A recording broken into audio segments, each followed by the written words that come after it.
It's everyone on advisory except for Connie, and then we've got Erica and Mark from planning, and then Nanachka and Bob Johnson operating the camera. Well, if the rain does what it's supposed to do, I'll be able to move around. Okay, so I'm going to call the meeting to order at 7:01 p.m. This is a meeting of the advisory committee on Wednesday, January 23rd. And first up on our agenda is to hear from the planning board and the appeals board on their budgets for fiscal 2020. So, would you like me to come up? yes, please, Erica. Okay. Thank you.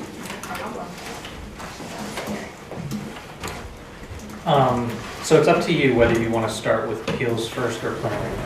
Do you want to start with the ZBA since it's so short and easy? Yeah, let's do that. So we're starting with number 176. Oh, I printed it out. It's $200. It's basically for advertising. Yep. And that's about it, and that hasn't changed. Could you speak up a little, Erica, because I'm sure. Oh, I it's know, not- I'm sorry. I have this problem all the time. I'm such a soft speaker. So it's essentially $200, and it's mostly for advertising, so. And is the rate also based on the Clinton item, like the planning board rate? Or- Not really. It's been $200 for the last 5 years since I've been here, and I've just kept it at $200 because there may be some years where we don't use it. There may be some years where we need more, and then the applicant's required to sort of cover the remaining. So I just leave it at 200. Okay. I mean, we accept that. Yeah, I haven't. Any questions? No, that's hard. Is there a second? I'll second it. Okay, all in favor, say aye. Aye. All right. So then for planning, I do have a backup sheet for you, which is the same as every previous year.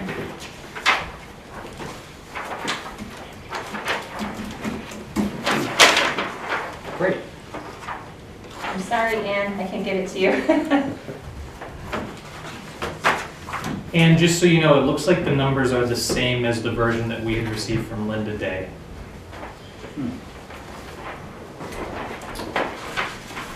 So would you like me to go Yeah, line just- by line?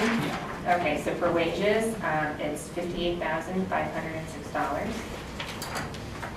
Purchase of services is $1,300. Can I interrupt for a second? Sure. I'm sorry, my bad. I meant to send this to you today with the COLA increase, just so you're looking at the same thing, because I'm sure they're looking at something higher, 60,244.80. Yep. I'll give that to you tomorrow. 6-0. It's actually on the revision from. Yeah, you December should 4th. have that. Yeah. It's probably Erica that did. Yeah, that includes Oh, the okay, COLA. 221. And it also includes a step increase, right? It does. Yep. I believe so, yeah. Yep. And then we have $1,300 for purchase of services. Advertising, $270, which I decreased from last year. This assumes about 4 hearings. The reason that it decreased is because before we were using it for Bolton Independent, which cost more. Now I use the items since the Bolton Independent no longer exists. Next, supplies, that's $200. In-state travel, I believe I reduced to $300. So just a quick question about supplies. You also reduced that from last year's budget. Any rhyme or reason to it, or just? I took an inventory of my office, and really the only thing that I think I would need is additional, like, ink and possibly, file holders. I don't see any reason why I need more than that, so. In-state travel, $300.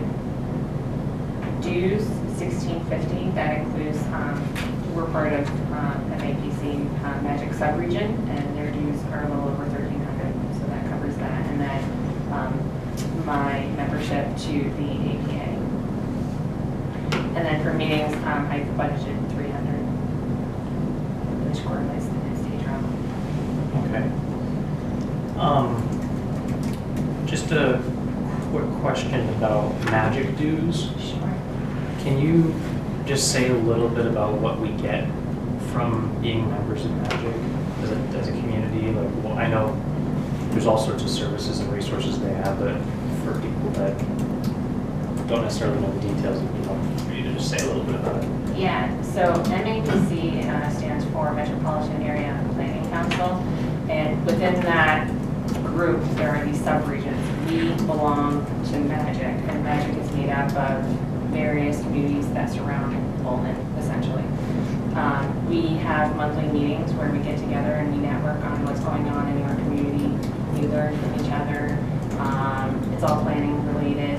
A lot of times we work together on regional efforts. For example, 2 years ago under the Community Compact, we decided to create a stormwater partnership.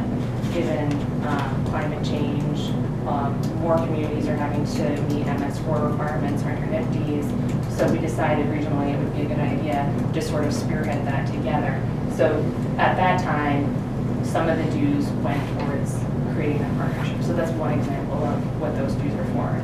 Magic's great. I learned so much from attending those meetings, and it's really a networking opportunity to meet other planners and really learn what other communities are doing and how we can improve what we're doing as well. So, I hope that answers your question. Yeah, I have a couple other questions, but I don't know if other people have questions about Magic or MAPC. So when it comes to Magic is our route into MAPC. Correct. Is there any overlap between what Magic or MAPC offers and what our Conservation Commission might be overseeing? Like when you mentioned stormwater partnership, it just thought is there any relation to what Conservation is doing as well? Maybe there may be some overlap, but no, not necessarily, because Conservation wouldn't oversee, for example, the MS4 permitting, even though we're an exempt community from that. We requested an exemption because of our population, and they basically granted that. But if we had to submit that paperwork, that would not be Conservation. That would be a different jurisdiction, whether it be planning or DPW. It has more to do with runoff from the roads than open space and conserving land and wetlands. Wetlands are the big. Yeah, it wouldn't really fall within my jurisdiction. Okay. So, and I sound like I'm kind of talking out of both sides of my mouth, because I'm saying we're part of this partnership, but then we have this exemption. At the end of the day, climate change is happening, and we're trying to just prepare for that. So it's good that we're part of that partnership, even though we've gotten the exemption. We're learning the side of, and at some point we may not be exempt, I don't know. But it's a good thing to be part of and to learn, to make sure that we're sort of in front of that in case it does happen. And we need to do it. We're planning. That's your job. Yeah. Any other questions? I have a comment. I just wanted to say I think it's really commendable that you were able to reduce your budget a little bit. Every little bit helps. Yeah. So thank you for that. And the only other, I guess, favor that I would ask is, I know that you're always on the lookout for grants and things like that. I believe that the governor's FY20 budget, the first draft came out today. Okay.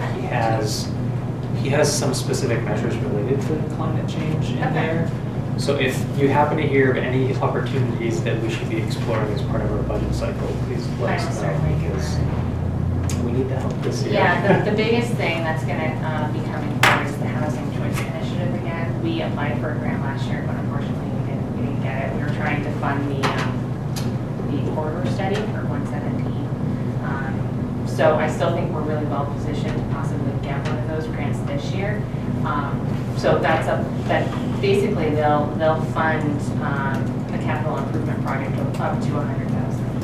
So that's a big one, which we'll definitely be applying again this year. So it's helpful to understand, what project would we want to be applying for. All right. I would entertain a motion to approve the planning board budget. I'll move to approve the planning board budget. Second. All in favor, say aye. Aye. Okay, and then before you go, do either of you have time to give us a preview of some of the bylaws? Yes, sure. It's funny, because I was wondering if you were going to ask that question, so I printed the articles really quick, just to make sure that I didn't. I was gonna say, you have to go and look up what they were. They're pretty minor this year. Most of the bylaws, I would say, are geared towards making zoning easier for the business parcels and giving them more flexibility. We started doing that last year, and I think this year we're kind of on that same path. So for example, we have an article for allowing more than one building on a commercial lot. And if you think about it, it makes sense for Bolton. We want, if these vacant business parcels ever do become developed, we want them to have a village feel. We don't want them to be strip malls or large box stores. We want them to have the flexibility to design something that fits the character of Bolton. So that's the reason why we're doing that. And that gives the developer a lot of flexibility in how he can lay out his property. So that's the first one. The second one, again, is related to commercial properties. We're looking to amend the zoning district boundaries to better match parcel boundaries. And I actually printed out what we're proposing for changes, just to give you an idea. So, for example, these are the gain properties that are next to 495 on the side of, Country Cover, I guess, if that makes any sense.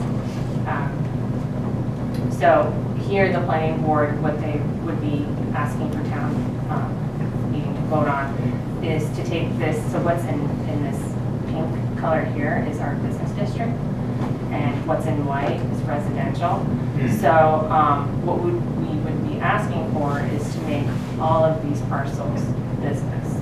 So right now, it doesn't follow, at one point, it probably was set so many feet from the center of the road, which makes it difficult when someone, when a developer wants to build on one of these parcels, because then they're split zoning, they can only do certain uses in certain districts, and it just makes it so much more complicated. If we truly want to get sort of the best layout for business, it's better just to make these all, the zoning districts in these parcels all business. So that's essentially, so the line that I highlighted in this orange red color would be all business. So we'd be modifying it from this rectangle to this line here. Is it going to be specific to this lot, or it's going to be a general? It's a general update, but it is sort of specific to the parcels. This is an example, because we're matching parcel lines, it's, so we're going to be calling out all the parcels that would be, impacted by these changes. So for example, this is the gas station, the existing gas station that's on Main Street. Right now, he's half in residential, half in business. So what his layout, he has to basically be, like if he wanted to do anything, he has to keep everything to this one side, which makes real sense. If we wanted to make that a business, let's make it a business parcel. So, Are there any situations which are not, it's obvious to this, maybe the business zoning is maybe 1% of the lot, and somebody would argue, well, it should be all residential, and the person would say that I'm interpreting that the bylaw to say it's 1%, so I'm going to make the whole thing. there could be some of the, I'm not going to lie, there may be one or two that could be controversial. So I can kind of quickly show you all of them. This is our industrial district. This is pretty, I think this will be a pretty safe one. We're essentially keeping it all the same. This is Paragon here. This is Cobham. This is Bolton Woods Way. Obviously, Bolton Woods Way is residential. It's going to be residential in the future. So we're going to shrink it up. And so this, we're actually reducing the industrial district, but it makes sense because this is all residential. And then this is Bolton Spring Farm. They have 11 acres that are in the industrial. At some point, they may want to carve that out. So we're going to maintain that, even though it doesn't follow a parcel line at present. It makes sense to leave that the way it is. What about some of the properties closer to the center of? So this is where it could get a little controversial. Because I was contacted by somebody,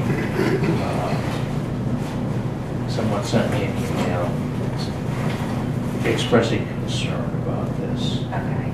Now, I don't want to be an advocate because I happen to live in the infamous Main Street corridor, but I'm curious. Yeah, so this is right next to 495. This is Colonial Candy. So it makes sense, again, this is residential, to just make this all, this is, the lighter pink is limited business. So it makes sense to make this all limited business. This is Craftsman Village that's being constructed on Sugar Road. That's residential, so we're gonna remove that from the limited business. This is Bolton Corners. That's already limited business. We're not changing that. The property behind Bolton Corners, that's already limited business. We're not modifying that. What could be slightly controversial is Bolton Global Capital. I believe that's their name. So they're, if you look at it, they're primarily residential, but that's an existing business. It's been there for a while.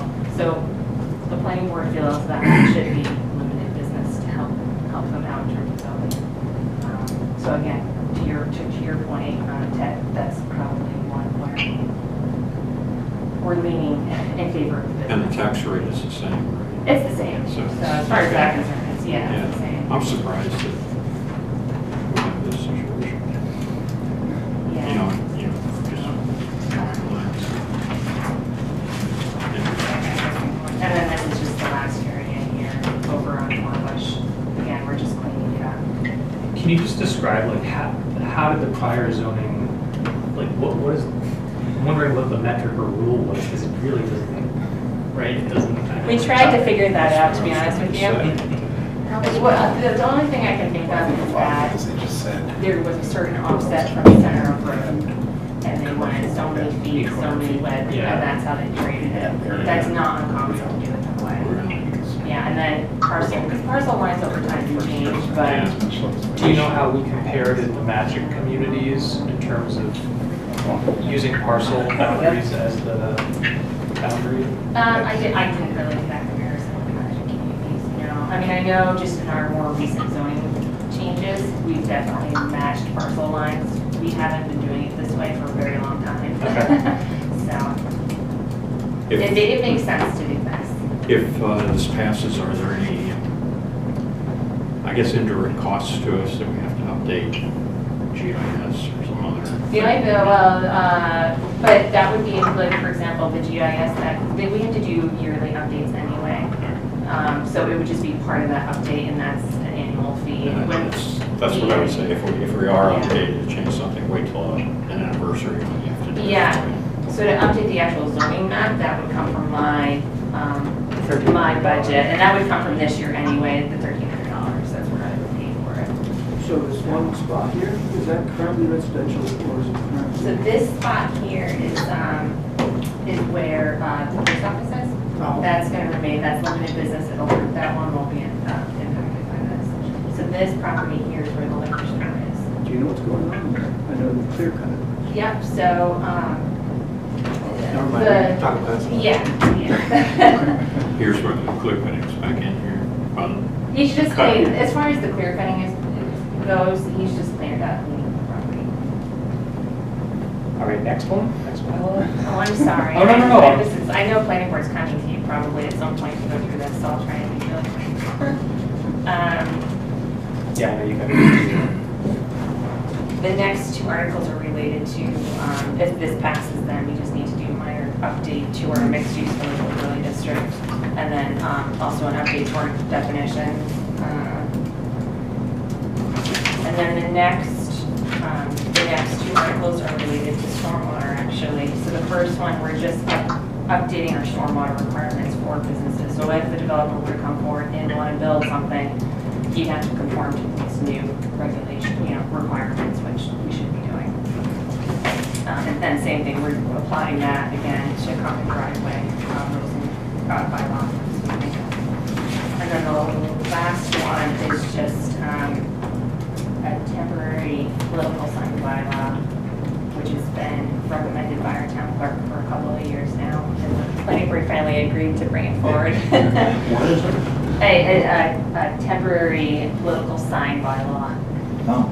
So, and essentially it just limits the number of days that you can have political signs on your property, because we get, I guess, Oh, yeah. the town clerk gets a lot of calls about, oh, my neighbor has this sign up, like, how long can they have that up? or, I want to put up a sign, what are the guidelines, and we don't have any answers. What's the So proposed time limit? we are proposing, 60 days? yeah, 45 days. So you put it up 45 days prior to the date of an election, and then it has to be down within 10 days of the election. And is that, But also limits the size, I think. It probably does. that's something other 6 towns square have? feet. Hmm? Yeah, that's pretty standard, I think. To have this kind of a bylaw. Yeah. If you have a primary election prior to the election, obviously, I don't know what the number of Well, days that's a are. hardship. The campaign is from the primary to the main election. If it's longer than 45 days, I mean, people will think that, I'm not able to campaign. Well, I think that would be too separate. I mean, a primary, if it were maybe X days before the primary and then the period between the primary and the election. Extends I would beyond think 45 that days. would make everybody happy. And then, of course, you have the presidential campaign that's already started. But otherwise you're gonna take, you have the primary, now you gotta take them down and put them on. Again, I'm not sure, the primaries are, what, September? They're about 60 days apart, which is convenient because you gotta take it down for 5 You days. gotta take it down. and put it- and some of these- Honestly, we can change it to 60. It's really, there was no real rhyme or, well, I shouldn't say that. We felt 45 days was sufficient My to be own able thought to. would be see what the interval between the primary and the election is, and maybe just add a few days so that, Yeah, that's a good point. because some of these 4x4 signs, 4x8s, people have to put posts in the ground, this and that. Yeah, we're limited, you're not gonna have the 4x8 signs. It's 6 square feet now. If it's on your property, it can be 6 square feet. 6 square feet, 6 square feet. yeah. That's not entirely visible. So it's a smaller ones, right? I mean, it's 2 by 3, it's that's what, other than a couple of notable exceptions, that's what, that's a pretty standard size. I mean, the train sign was a 4x4, because people take a 4x8 piece of plywood and Yeah. make a 4x4 out of it. And, on a Route 117, that's, if you're gonna, it'd be better to have people see the sign and you not need to get be very distracted careful there and hit a because car. you get into what's kind of the town easement, what's the actual right of way versus where does your actual property start. So if you knew where that line was, you could probably put a 4x4 or 10x10, as long as you're guaranteed that it's on your property. Oh, okay. Yeah. But this doesn't apply only to town. Is this only for town? You'd have to make a good argument. Easement. I mean, it's like any other sign, realistically. If you have a business, you want to put a sign up, there are regulations you have to adhere to, whether it's on your property or in the town right of way. And this is just extending that to political signs. So I think it's Yeah. fair to say there's going to be some interesting discussion at town meeting about this. No, but that's interesting. I mean, the town right of way is kind of the road, then I think we have 15 feet back of the easement. It varies where, Depends which road. if you actually look at 117 and look at the maps of where the right of way is, there are areas where the actual pavement is all the way to one side or the other of that right of way. So you end up with, 50 feet on one side, and a foot on the other, sort of, So people can do one thing on the easement, but something else on their. I don't want to road. interrupt, but I know that. Yeah. they- Yeah, we have a 5 meeting to minutes. get to, but, it sounds like a good discussion to have it. We'll be No, having but- another but- discussion on Yeah. the articles anyways. So Yeah, it's not like this is really bad. All right. Thank you very much. Thanks, Erica. Bye. All right. So next budget is MIS, number 155. Hello. Although, nice to see you again. So this is the version that we have. Yep. Does that look Yep, got the same copy. great? So if you wouldn't mind just kind of walking us through it. Sure. The first line same fixed fee maintenance, that's what we pretty much charge the town, just for maintenance, taking care of the computers, updates, technical support, when people call us. New PC setups, so we've got budgeted to leasing new PCs. This is if you actually do the work related to set them up, join the domain, migrate files. And you do that in January typically? Is that why it's budgeted in that month? Yeah, Or you just? just picking something in the middle. Got it. You know what I mean? Trying to be realistic, so you can plan the cash flow. Yep. You know, we're running a little late on that, but. I wish I heard that. Let's see, warranty extension. So we've got this 2 servers in the town hall coming up for, they're going to be expiring, they're 3 years old, they're purchased with a 3-year warranty. With the leases, what we're trying to do is do 5-year leases, 5-year warranty, so that, you know, we don't have extension fees in the future, but, you know, this predates us.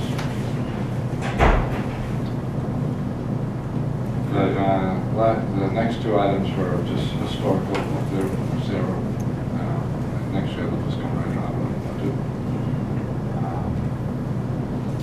Repairs, the UPS dies, printer needs, you know, printer malfunctions, it needs maintenance or something, so those are kind of difficult to predict. Yeah. But looking over the last few years, $600 is reasonable. If we spend it, we spend it. If we don't, we don't. If it's over that, it's going to come up from somewhere else, but just trying to keep that to a reasonable amount. Software support, so these are maintenance contracts for software that the town uses. Decreases for the library, GIS is obviously the assessors. Web services, so Comcast, these are. Just can I pause you on that? So for the GIS, that's mainly used by the assessors. Yep. And that's. So the maps published on the town website. You know. And that's a $1,600 like maintenance fee. Correct. Okay. All right, Is that fixed? I mean, that's just, it's. That's what it was last year. It might go up a little bit or something, but yeah, it's. Yeah, very little control. Very little control. We could either choose to not maintain it or, Yeah. you know, pay everybody. Kind of like an electric. I was just checking because they have a software support line in their budget, but it's for something different. It's for like their accounting and stuff. Okay. Want me to go on? Yep. Please. Comcast, so that's for their internet expenses. Comcast email, we have not yet done it, but we're migrating them all to Gmail, so the .biz is in Gmail. We're going to migrate the .com for town vote to Gmail as well. Okay. Comcast converted us all to Office 365, but it doesn't provide archiving, so, you know, there's a risk there with public records, so we're going to move to Gmail so that all that archiving happens. If someone needs something, we go in the archive and extract it, not depend on users not to be. Do you think that there's going to be a training expense associated with that migration, or is it I pretty? do not, because everybody in town hall uses Outlook, and they'll continue to use Outlook. Okay. And they'll have the capability of using Gmail, and we'll help them with that. And it will help when they change. That comes under the tech support, which is the first line item in the budget. So we don't, with fixed fee, what we try to do is deliver everybody, basically real IT people, we support you. As long as it's reasonable, we're not going to charge you extra. That way it's budgetable, everybody understands it. Like, you know, this month we migrated a viewpoint. We have a huge amount of hours into it, so really this is the month we lose. You know, other months things are normal and, you know, Yep. it balances over time. So, Google Suite, again, that is pretty much the bill for the .biz and the .com email accounts. It's pretty high. 15. Yeah, we get, you're looking at about 48 emails. So, hit enter. Virtual town hall hosting, that is the web hosting fee, again, it's from Virtual Town Hall. Virtual Town Hall, BCI app. That I'm not quite sure what it is. Just gonna ask. Yeah, I should have dug into that, but it's a bill that comes in all the time. Domain registration, that's, you know, the registration fee. fee for the .biz and .com for town of Bolton. Invoice Cloud, that's what we're using for invoicing. QM online hosting, that is again a hosting fee for the GIS maps, so there's an additional fee for actually hosting those maps. Okay. And now we're getting down to equipment leases. So 2 years ago we were asked to migrate, or actually 3 years ago, I think Gary started it, migrate from capital expenses to leasing equipment. Yep. That way it falls into the operational budget. The goal is to get on a 5-year cycle. So we lease for 5 years, and as the 5th year expires, we start the cycle over. That way we keep the computers 5 years, which is a good end of life for them. So, right now we've got the schedule we're in pretty good shape because January 2020, Windows 7 comes into life. There'll be no more security updates and stuff. So we're on track to getting rid of the Windows 7 machines and having them all replaced with Windows 10 machines within this budget. No. He knows how I feel about it. Now, did the equipment leases cover anything other than PCs? Like, are there any? The only thing I control in this budget is PCs, servers, and networking we haven't even looked at, but we'll roll network switches into this as well. So printers are purchased separately? Yes. So, Um, I mean, the town in another budget just leased a copier, so it didn't hit this budget. So how the budget's divided up, I'm not sure, that's really historical. So this is the piece that I inherited 2 years ago. Okay. Any other questions?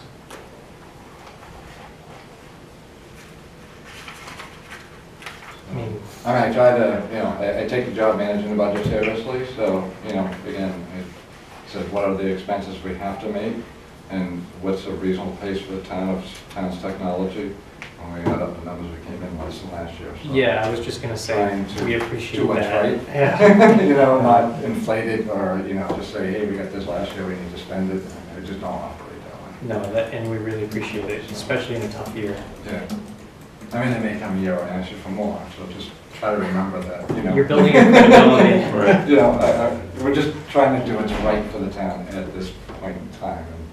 And, like I said, I think this keeps us on pace to meet our goals. And a bit of a challenge, but I'm sure Is there anything that we can do differently to take costs out of the system?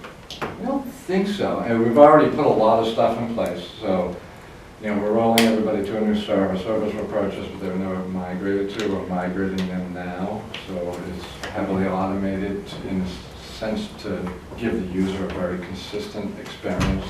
They'll be able to move from PC to PC. So if we lose a PC, it's only going to use an idle PC, so it gives us a little bit of time. We're not reacting in an emergency, which always costs more than we have some time to think about it. Yeah. And do things. So I think we're on pace for trying to do what we can from pieces that I manage. Everybody in town's working with us. Appreciate it. I think they're very excited about the changes we're going to make to this stuff. So sometimes resistance is an issue, but with this town, there's no resistance. The users are very accommodating, and I think they're very excited on the same page as we are still. At the moment, no, I don't think they're going to ask you. The bottom line on your page, just to make sure, is 58,291. Yep. Okay, right. Last year we came in at 65,114. Yep. I think we gave a little bit back, we gave 3,000 back. I'd entertain a motion to approve the MIS budget number 155. So move. Second. All right, all in favor, say aye. Aye. Great, thank you very much. Thank you. Good to see you. Have a good night. Have a good night. Be safe. See you in a year. Hey, Ann.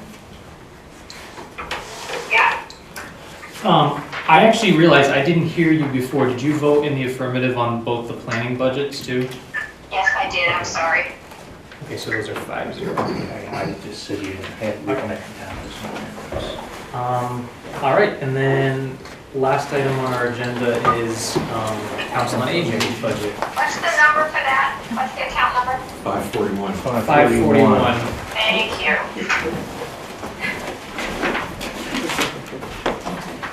Good evening. Good evening. Good evening, Ann. Hello, how are you? I'm fine. I don't know, you all know Sheila? Yeah. Nice to see you. Yeah, we do. So I think it would be great to kind of just walk through line by line, like we typically do. Can I also give you some extra information? You may have it, you may not have it. Please. The council feel that this would help to justify the increase in those two line items that we increased quite a bit. It also shows what that band is going to reimburse us. Thank you. I got two comments. No, there's, Okay. well, the top is the Mott band, that's what we're going to get back from them. And then the other one, I believe, is the Bolton Country Man lease agreement. Yeah, that's all broken down. And I don't know if you have this also. Let me see what else I have here. I just love to give you a whole power. Just so you know, everybody has a copy of this, which you sent me. Good. So That's everybody what I has. have, so I don't have to pass it out. Okay. Okay, so.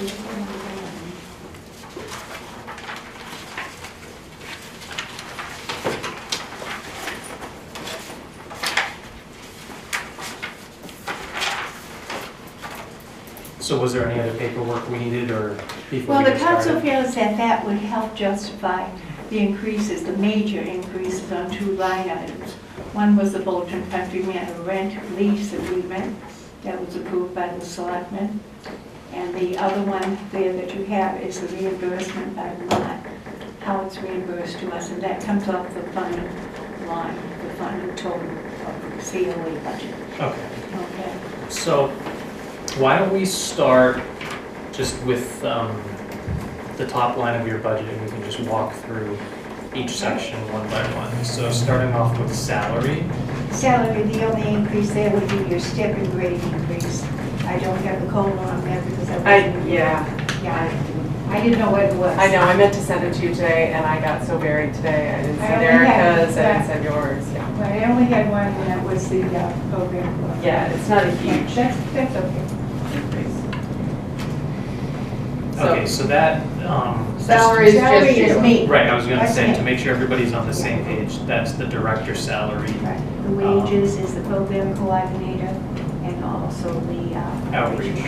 Okay, so for line 5101, that number, the number we have is 38,665, which is reflective of both a step increase And the goal. and the COLA. And the aides. And Sheila, I'll send that to you tomorrow. Oh, okay, then I don't have to write it. So you have a hard Okay, thanks. Okay. Okay, The van driver, well, the and then, wages. sorry, can we go, yeah, The wages. wages, that's the increase for the program coordinator. And you got the word of it, I wrote on that, which was signed on. Okay, so, Some of that's going to be paid. We want to increase it from 8 hours that the town currently pays her. We want to increase it 4 more hours so that she would get 12 hours from the town. And then her work week would be 15 hours and 3 hours will be paid by the state grant. so I just want, And that is what we did. yep.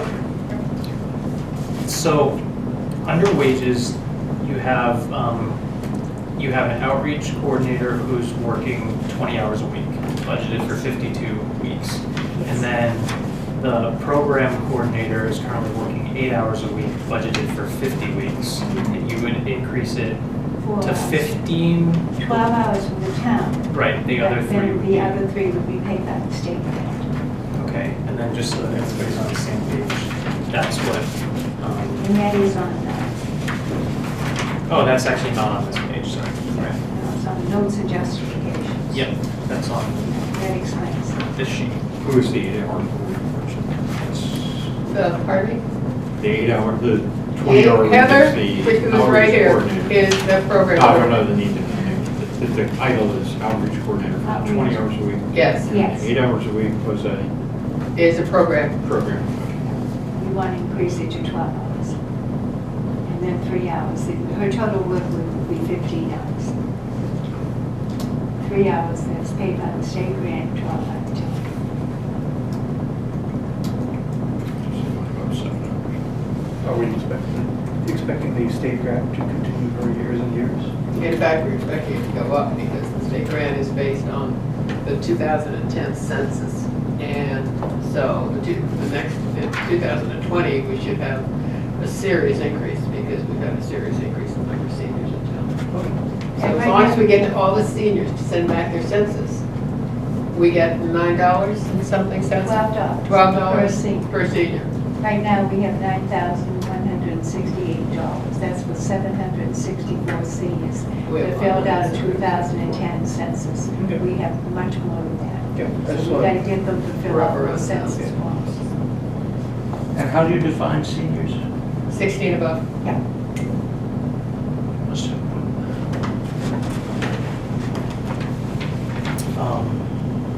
And then could you, before we move off of wages, could you just briefly say a little bit about the difference between what the outreach coordinator does and what the program coordinator does? Program coordinator, well, that's easy. Why don't you have a, can you explain? Heather, you can come up and say this if you want. Yeah. They don't bite. Or the last time I was here. Hi Heather. How are you? Good, how are you? Good. So I am the program coordinator and I basically organize all the trips, activities, seminars, workshops, and day-to-day stuff for the seniors to do in town. And in the notes, there was a mention of, right now, you are primarily able to cover activities that happen during the day, but with the increased hours, you might be able to do some weekend and night stuff. Right, right. So right now, and because of the hours of the senior center, I typically work 2 weekdays. With increased hours, I could schedule programs nights and weekends and be able to attend. Okay. So, and even some upcoming programs we have them at the library at night, so I have to adjust my work week to be able to attend stuff like that. Yep. Okay. We might circle back to this. I just Okay. want to get through the rest of the budget. No, I that's don't know if fine. other people are going to have questions about it. So why don't we move on to van drivers? Okay. Did we talk about the outreach part?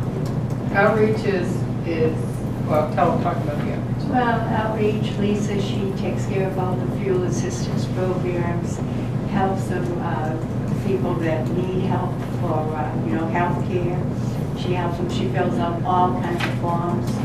She's just critical. She looks after everybody that Everybody. has a need She in does town. home visits for people that are homebound, shut-ins. But she also, for people who, let's say Brian's mother was in Florida and needed help, we're not finding out about services. She helps people in town help their parents who live outside to tell them what services are probably available and how you go about getting them. So it's not just the seniors she's helping. There are a lot of people in town who use her as a resource. Plus all the seniors she works with. And there are a lot of seniors. We have a lot of seniors that who need help. There are a lot of services out there that are hard to figure out, hard to access. She works Meals on Wheels, she makes sure they get it. Right now, she's working on Lions Club, wants a list of seniors that are homebound with the Valentine Day baskets. She's just amazing. We had someone that was doing Meals on Wheels, which is 2 days a week. But the person had been doing it for 20 years, so therefore decided, they'd done it long enough. So we didn't really have anybody step up, so Lisa talked to the high school, and now special needs kids, when they're in school, are delivering the meals. The recipients love it, the kids love it. It's a great program for the kids. And when they're on vacation or during holidays, some of us just stepping into it. That's great. So, but it's a nice, this is the kind of thing she's really trying to work on, like the Snow Angels program, trying to get kids when it's snowy to come help seniors shovel out. She found a man to shovel all the cars out down at the senior center. And I quote a country man, I should say.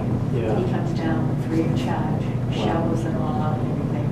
Because they have to sign a release form that, in case they say they scratched the car or something like that. So it's not just looking for SNAP benefits and figuring out all the forms you fill out to get the support of the systems. It's a lot more than Yeah. Oh, it's just- And keeping track. I can talk about back a little bit right now, and I don't do that. So what she does, really, she's just one of those van drivers. Sure. I mean, Okay, it's the same, 9,000. Right at this moment, 6 months into the fiscal year 19,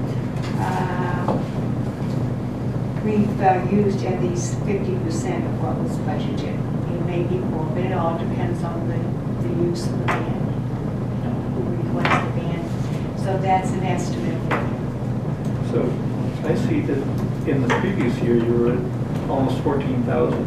Yeah. And 2 years before, the year before that, you were also over 9,000. But that all comes right back to us. Every single penny comes back to us. It's all, there's nothing. That and any expense at all from, they give us back all the salaries. I send them monthly invoice. But we do also need to be careful that because it's appropriated, although we get the money back, it goes into the general fund. Yeah. So And they're not. my concern is that if you go over, it's gonna eat into the rest of your budget. Well, usually. Even though we get the money back, you can't use it for Yeah. this. Well, what we usually do is if we go over, we take it, if there's anything left in our budget at the end of the year, we take it out of that. Right, you can't. And then it rise isn't, the we rest come of the visit budget. advisory Right, and say we right. need a transfer. It's simple as that, because there's no way you could, you may have twice as many people will want van rides between January and April. right.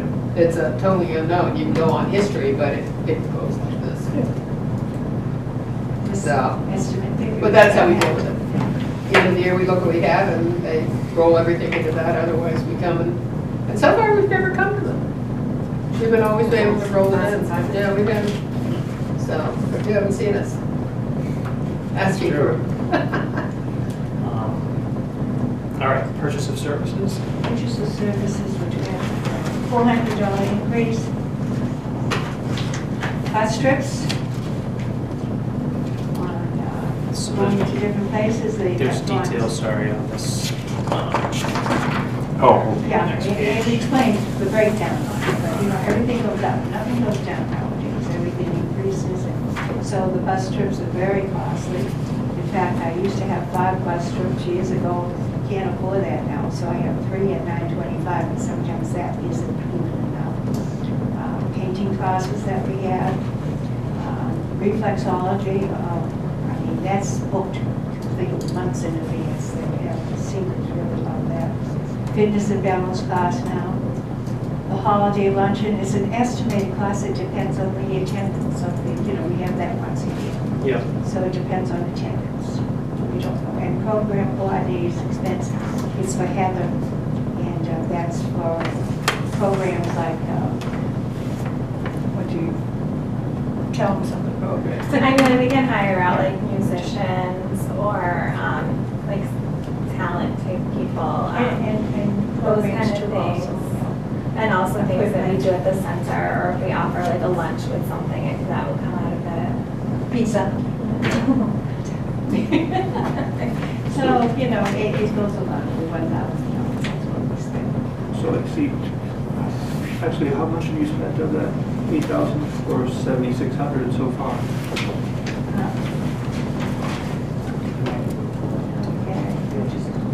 So far, we spent $3,445.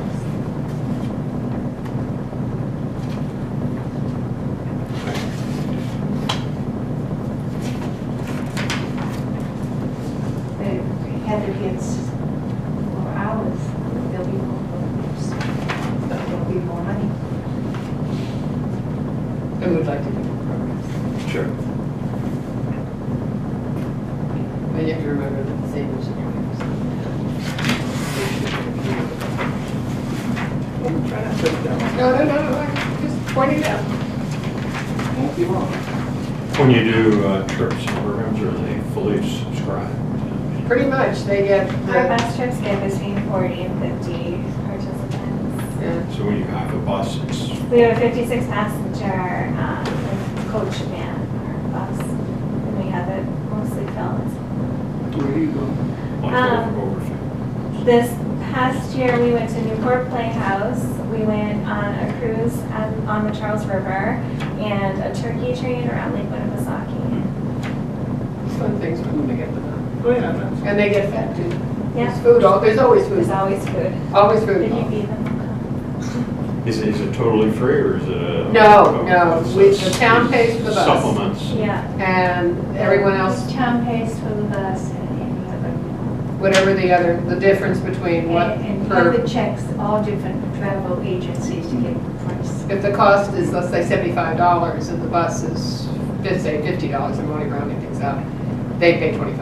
All right. So they make up the difference, it's just the bus that town picks up, because if they were picking up that, then, you It's the know, make the transportation. cost up, you know. Just We too just much. don't take one travel agency, we take most reasonable pricing. And have it just research, be surprised the difference in cost. Yeah. They are between different bus companies. Great. Software support? That's through my senior center, and that's $790 for if anything goes wrong with our system. And that's a flat fee. That's a flat. Yearly flat fee. Yeah. I almost hesitate to ask, but it looks like it's been $790 for a while. Yeah. Is there any possibility of that changing in the near future? I doubt it very much. It's the only thing out there, and every town uses But it. you can never. It's sort of a monopoly. What's the nature of software support? I mean, we just said the MIS guy. Oh, yeah, no, this is all the upgrades that they, every year they upgrade the system. Can you tell them what it does? Can you be more explicit than I can? So my senior center is a program we use, and you can input information on every senior in town, so we can look up their name, their address, their phone number. We can sync them Put to in like notes. activities that they do, or family members, contacts, that kind of thing. You can put in notes, you know, if they're homebound, or if they, you know, receive other services, that kind of thing. So it's a resource we use to look up people that we're working with. For the mock transportation, Yeah. I use my senior center. Can you say a little bit about that? Like, what is, for the MART transportation, you just keep track of it, or does it actually have some sort of a scheduling function? Like, how does it interact with the MART? Monday through Friday from 9 to 4. And I make exceptions to that, it doesn't matter the employees. I'm gonna just. So he's asking you what the software does for you. Oh, what the software does? Yeah. We're talking about software, I just. So you just use it for looking at their I information or for look up, no, I scheduling? look up information and I use it on, but the software is right there. We use that for the mock transportation. Okay. So that's why we use my senior also for information resources on the senior. What I do is I go in there and I plug in a name.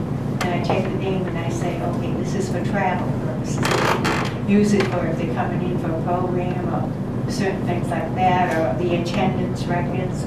And then what I do is I plug it in, I get their address and everything, where they're going to go, because I dispatch to, to the place. We can plug all that information in. We can plug in time frames when they're going to be picked up, when they're going, how long they're going to be there. Yeah. It's just all that information for the travel. Okay, that makes sense. I see that. It's all very connected. Yeah. It's well worth it. Like, otherwise, it would be all paperwork. And then I print it off. I also send it off, can send it off, print it to the fact that it's everything that you really need. I would be lost. We couldn't have a mock transportation if I didn't have that system. Because you have, on your end, since there's so much reimbursement from the state, you have a lot of paperwork that you need to send them, documenting their rides and things like that. So this facilitates that. Definitely. Okay. All right, building lease. We're ready for this one.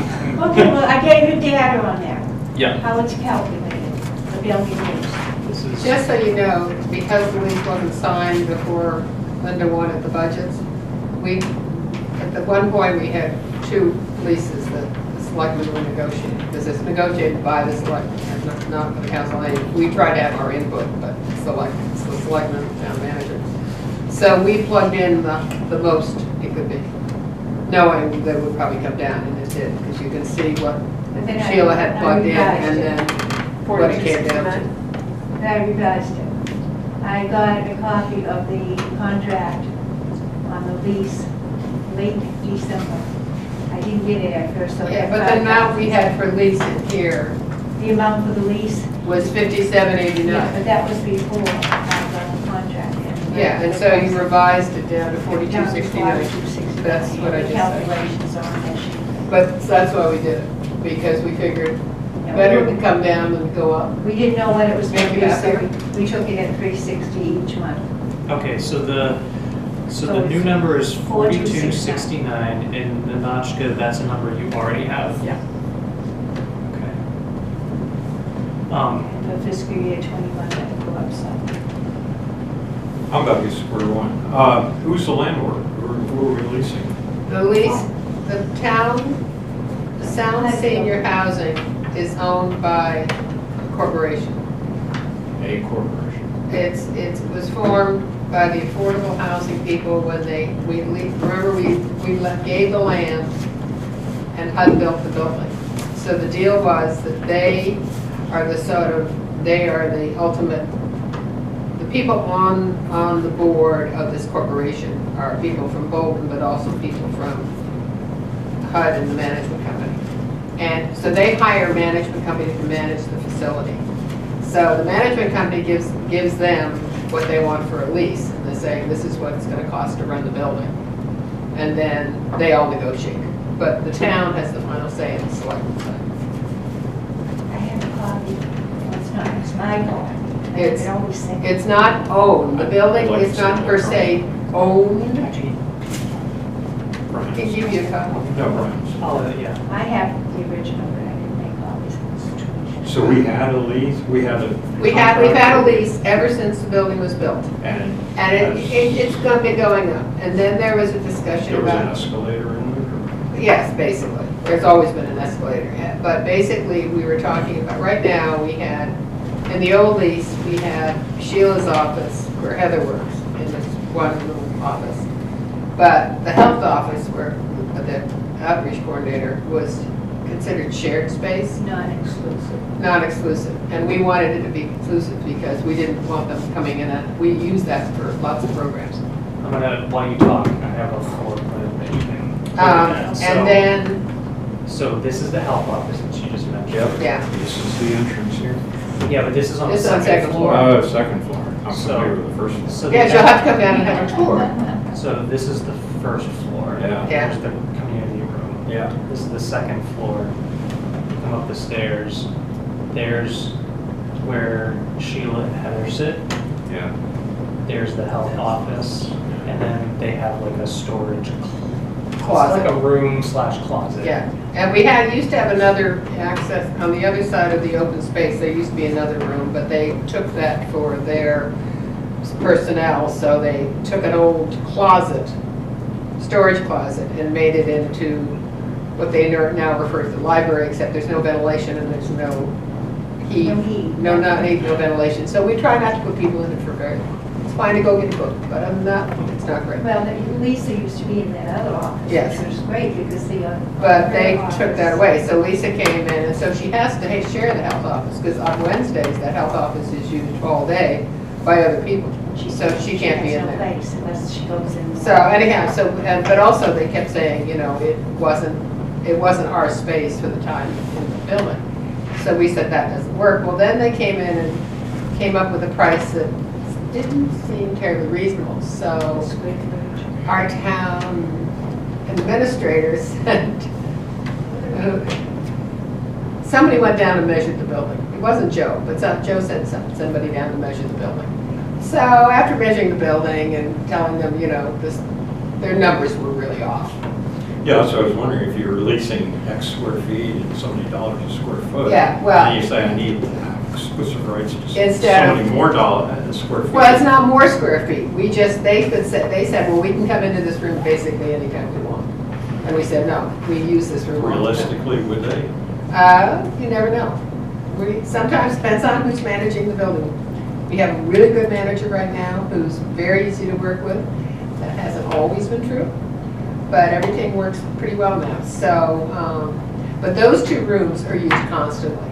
I mean, we have our COA meeting in Lisa's in the health office. That's early. Limited hours. It's a multi-use, but we only have it from 9 to 2, 3 days a week. And we get to use their, the living room, what I would call the living room area in the middle. You've seen I have the downstairs. Yeah, downstairs. We have access to that on Tuesday, Wednesdays, and Thursdays between 9 and 2, but it's not exclusive. So they may call up Sheila and say, we're going to have a meeting there, so you can't use it that day. But it's not exclusive. We just wanted those two rooms to be exclusive, and so that's what they negotiated. And neither party has to give notice on scheduling it? For the community room, they know what we're doing. It's when they decide, once a quarter, they usually have some regional meeting, and for some reason, they like to have it in Bolton, and they call up Sheila and say, you can't use the room that They're day. supposed to give the police $200. So- They have to use the room for that. And I have- Which- It's not easy. All three selectmen negotiated this? or- Don did, and I think with Eileen Griffith, who's president of this corporation, housing corporation, and I think between Eileen and Don, they did most of the negotiations. take a look and record it. The lease is signed. It's just signed. Selectmen. It's already been signed, it's a done deal. It's been signed. Yeah. It's a done deal. There's the. What's the dollars per square foot? Do you know what it comes down to? Because that's generally when police things are Yeah, now Don should have that, compares to. or somebody should have it, I don't have it. I But should point out that if HUD is involved, the prices are going to be going up because HUD is raising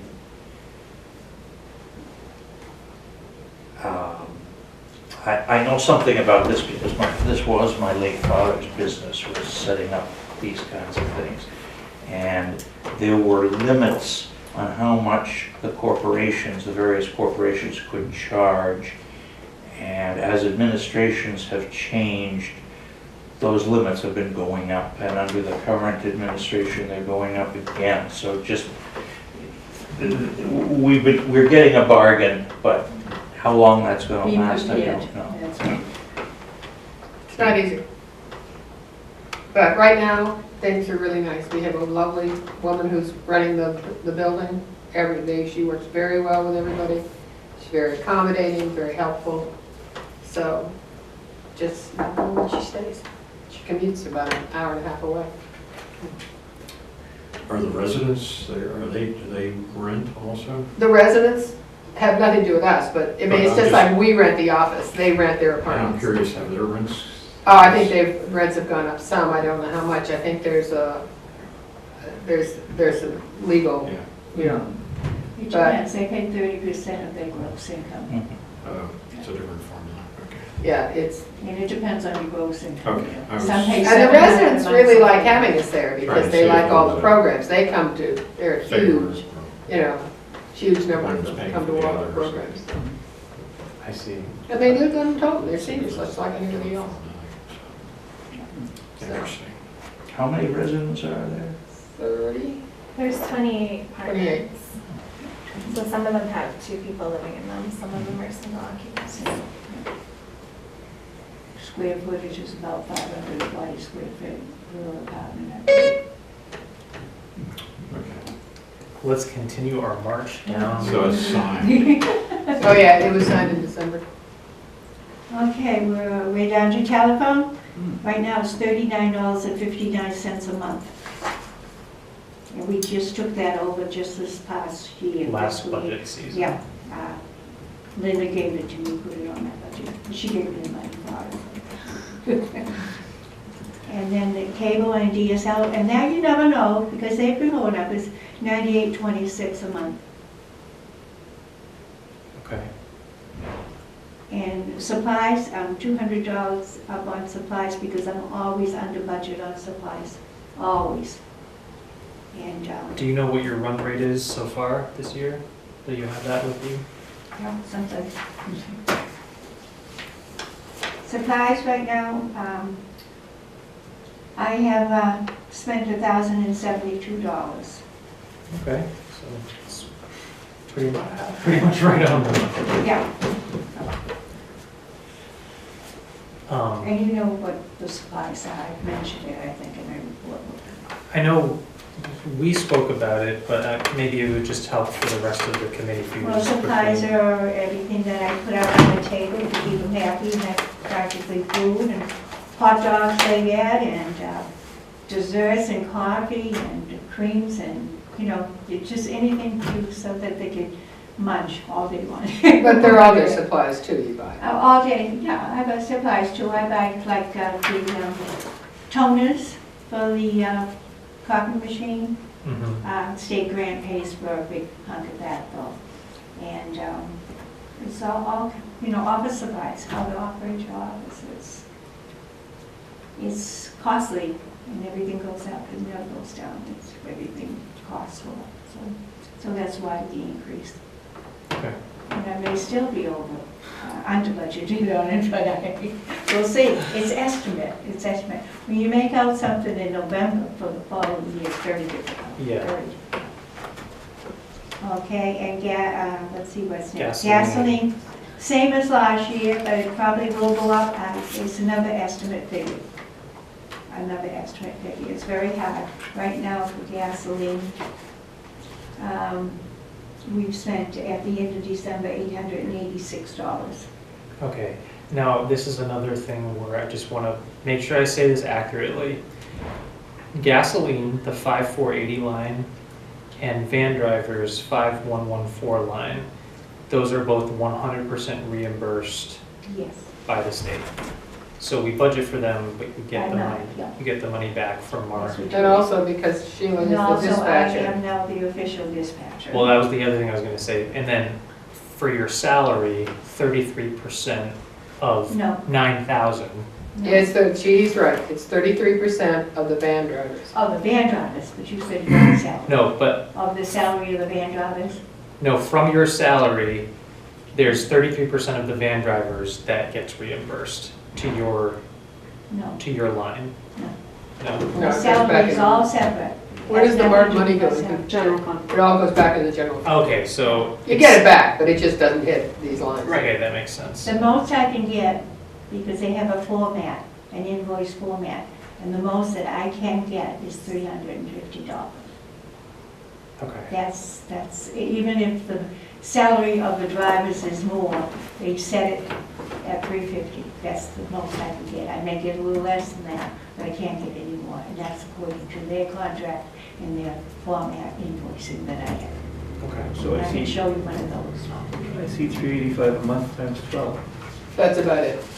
But it was That's 350. the deadline. I can't get any more than that. It may be a little less than that. but It that's varies, what- depending Even on if how it's much. more, they set me at that. That's according to the MAC contract that we have.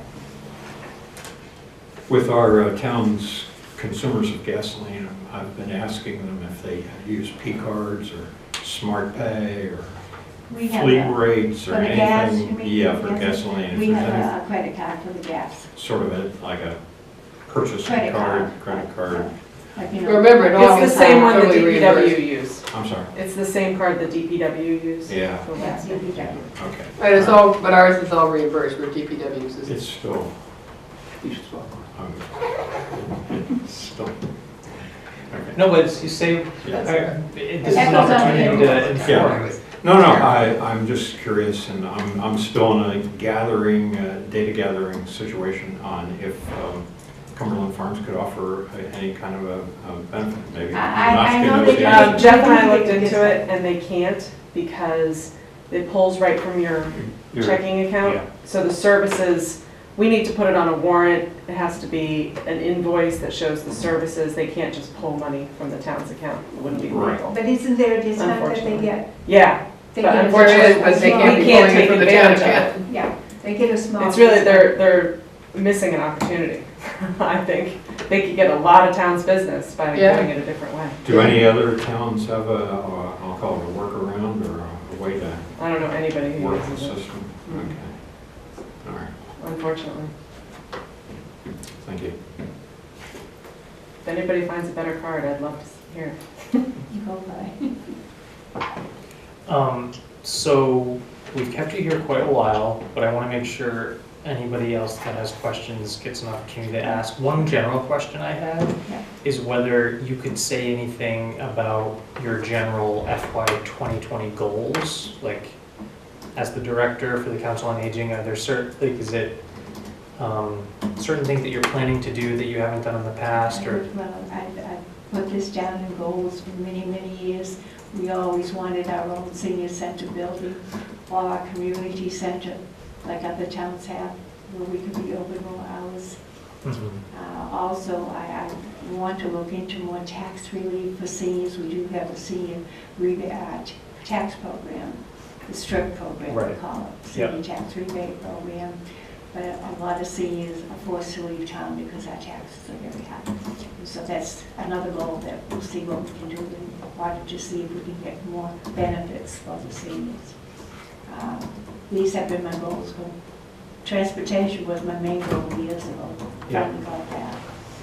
But ideally, and I probably won't be around, I'd love to see our own senior center. Could you say something about the extent to which Council on Aging interacts with other departments of the town government? Danny, you're going to react with looking into certain aspects with other departments all over the town. Well, I talk to most departments anyhow. They get tired of seeing me.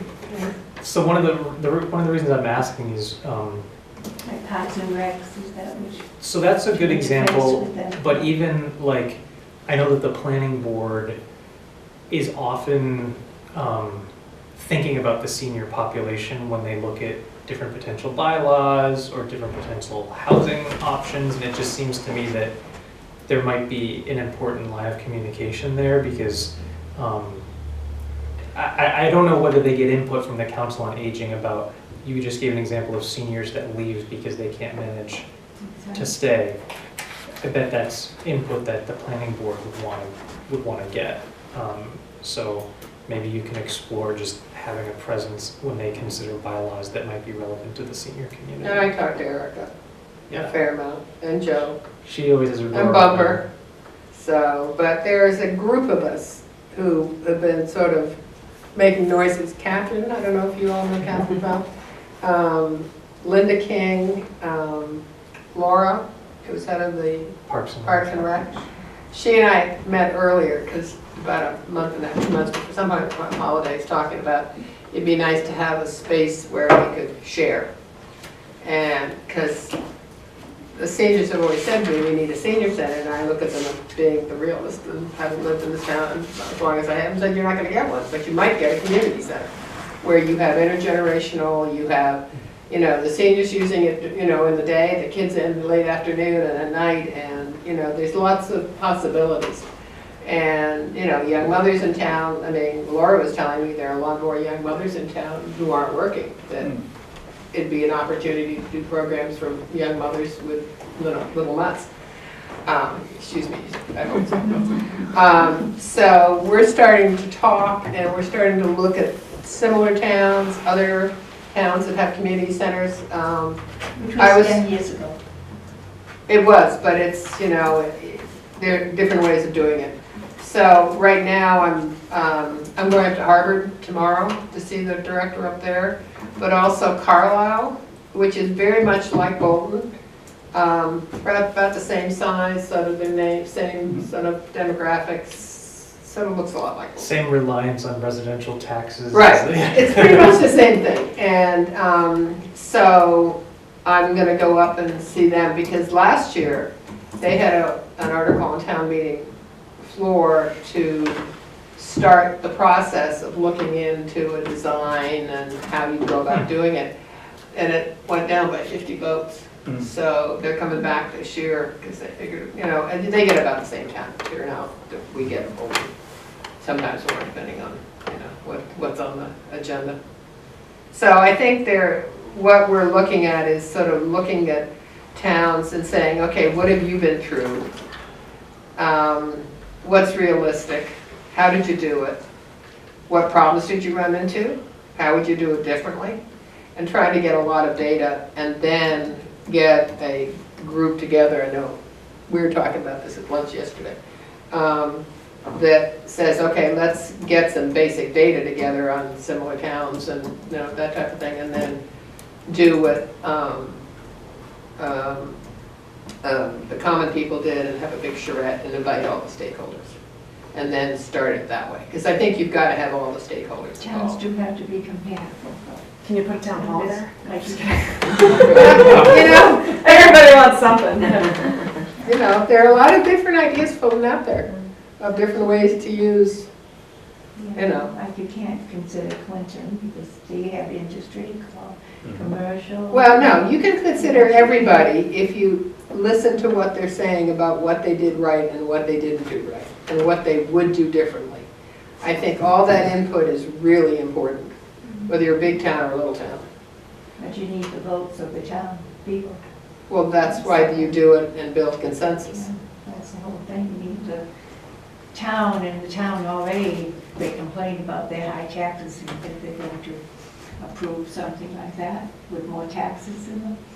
That's our problem because we don't have the problem. Well, I know, but Sheila, I'm the cockeyed optimist. I see the glass half full. Must be So a nothing, pessimist. you know, They they all know me, so they, you know. Yeah, but, you know, like I say, you can't compare sometimes. But yeah, I mean, COA and Parks and Rec and Catherine's Village idea, I mean, there are a lot of pieces that could come together in this kind of a thing. Working with the school, working with Joel, you know, because he's always been incredibly supportive of the idea. So there are a lot of those pieces that we get enough pieces together.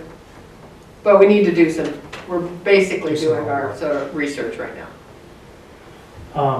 Anybody can get a group together, it's pretty. Well, I'm not sure that's true. Do you have any interaction with the Human Services and Safety Committee? Not very much.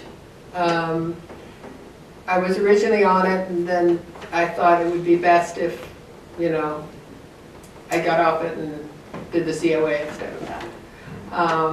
So I don't have a lot of interaction with that committee. Is that true for you as well? I don't know. I'm so busy in my office sitting behind my desk that I have all these other people doing, you know, good work for me. I don't have the time. I'm a 20-hour work director compared to directors that are working 40 hours. Oh, yeah, no, and I'm not asking because I would I expect. No, we don't just don't know who's working with whom out there. No, and I don't even know who's running it anymore, to tell you the truth. Actually, I know that I know who was somebody, I was talking to someone who was the chairman, but then she left. Was it? It was Laura. It was Laura. Laura It is was the Laura. chairman? Oh. It was Laura. She was I the, heard Laura was the, she's Parks and Rec, but She's she was Parks and also, She was for a while. and then when I was talking to her, and she had decided to leave, that's and right, she did. Oh, so okay. I'm not sure what they do. No, I just wondered, That's you've a answered the question. Yes. We'll be chatting with them as well. Any other questions for the Council on Aging? I should give you a heads up that we have a number of requests for either expansion of services or additional hours. And we, as a committee, have decided that for those budgets, we're going to wait until we get to the end of our cycle of considering everything before we vote on them, because we need to have a sense of what the bottom line is looking like. Because sitting here tonight, our budget is almost $500,000 out of whack. We're $500,000 in the hole. So we need to get through everybody, DPW, police, all of that, and just figure out what the additional requests represent as a portion of our budget for FY20, and then we're gonna vote on things at that point.